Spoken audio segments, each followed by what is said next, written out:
ACIM Insights, Lesson 73. I will there be light. In this lesson, Jesus is helping me to build the habit to see the Christ in everyone I meet or even think of. Jesus is helping me focus on the truth in everyone and not the idle wishes and grievances that come from the ego-split mind. Seeing the idle wishes and grievances have cost me the awareness of what I am. Remembering that my real will is one with God's will brings me back into alignment with my true happiness, my true unlimited freedom. Saying to myself all through the day, I will there be light, reminds me of my true will. This helps me behold the light that reflects God's will and mine. I need this practice to free up my mind from the idle wishes and grievances of the ego thought system. Idle wishes and grievances have imprisoned my will and have been the cause of my seeing darkness. I really do not want to continue seeing darkness. I will there be light. This is where I wake up to the light. The light has always been there. I am now training my mind to behold it.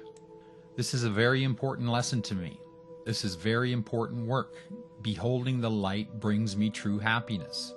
Beholding the light reflects my true will and helps me remember my true identity as part of God. I am determined to practice this consistently today. This lesson is helping me disconnect from identification with the ego. It is strongly emphasizing that I will there be light, and this will I share with God. Because I share this will with God, I also share God's strength and power. If this is what I am, then I cannot be the darkness, conflict, guilt, and grievances that the ego shows me. What a relief that pain and fear and guilt is not me. I have believed it was me and have experienced it as though it were true. But belief does not make reality. If I am experiencing anything but the peace and light of God, I am seeing only a reflection of the ego thought system. The world I see gives me instant feedback, showing me what I believe about myself. If I see conflict, pain, unhappiness, lack of peace of any kind, I am identifying with the ego. If I see light, innocence, and peace, I am identifying with myself and seeing the reflection of the light that is myself. It's very simple, always one or the other. All I need do is pay attention to the feedback. And if I am not seeing peace, if I am not seeing the reflection of light, if I am not seeing innocence, I have identified with a false image, the ego thought system. Then it is time to remind myself, this is not my will. I will there be light. Let me behold the world that reflects this light. I know that I am making real progress doing these lessons. It would be hard for me to put this progress into words that someone else would understand, but I can see it clearly. But as I do each lesson, it seems that something comes up that proves this lesson isn't true or that I can't do it. For instance, I am going to buy my son a car since he is graduating from high school this year and he will be going away to college. I have been doing the preliminary work, getting prices, checking on insurance. As I am reading today's lessons, my mind is straying to my budget. The more it does, the more trouble I have reading this lesson, the more worried I become. At one time, I would have seen this as proof I really am an ego, and I would never reach the lofty heights the Course says are my rightful place. At one time, I would have quit trying to do the lesson and told myself I would do it later when I was better able to concentrate.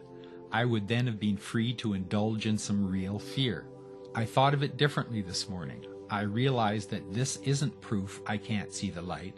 It is a perfect circumstance to help me learn today's lesson. I did my lesson right through the fear. I'm not going to say it was easy, but I stuck with it and did it the best I could. When I felt like giving it up, I reminded myself that I was setting the course for my whole day with this lesson.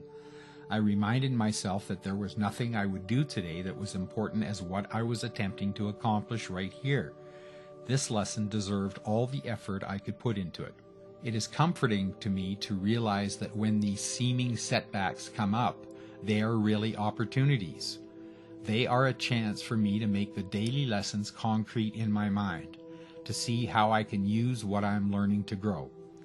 Today I can see clearly the ego game of idle wishes to manufacture the world I see, wanting this thing or that thing, then manufacturing grievances based on judgments to maintain the world.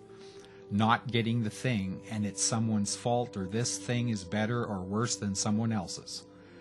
Getting idle wishes is junk food joy, which then requires another fix or not getting it. In either case, on to the next step in the ego's tiresome game. This is darkness, suffering, anxiety, and pain. This is not the real me. I will there be light. Darkness is not my will. I want salvation. I want true joy. True joy is the creation that comes from the light, being one with the Father. It does not come from the idle wants of the ego. True joy comes from listening to the sound of the voice for God. It does not come from the voices of the ego aspects. True joy is found within. This is where salvation comes alive and ego dissolves. This is where we are resurrected. This is where peace radiates from the connection with the source of love within. It comes from the core of ourself like a beacon of light that shines out from within in all directions like a lighthouse.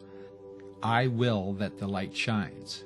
I am one with God in the willing for this to be. I am the light that shines. This is my salvation. This is my life. This is my true joy.